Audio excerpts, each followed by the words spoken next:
ایسا لگتا ہے کہ 9/11 کے بعد جو حفاظتی اقدامات کیے گئے تھے وہی اب ایک پائلٹ کے ہاتھوں اپنے تمام مسافروں کی جان لینے کا سبب بنے۔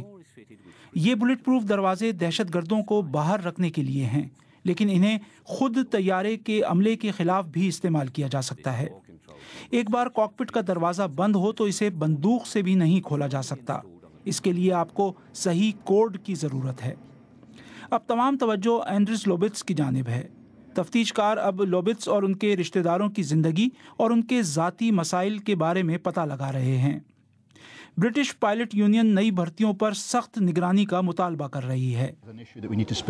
ہمیں انسانی نفسیات کو بہتر سمجھنے کی ضرورت ہے۔ ان کا انتخاب کس طرح ہوا، تربیت کیسے ہوئی۔ اگر کسی میں تشویشناک علامتیں ظاہر ہو رہی ہوں تو حکام کو اس سے آگاہ کیا جائے۔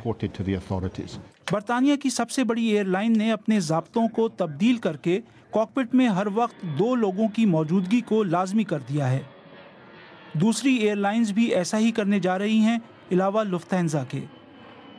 ایسا لگتا ہے کہ فرانسیسی حکام کو اب یقین ہے کہ اس پہاڑ پر کیا ہوا، لیکن شاید وہ یہ کبھی نہ جان پائیں کہ ایسا کیوں ہوا۔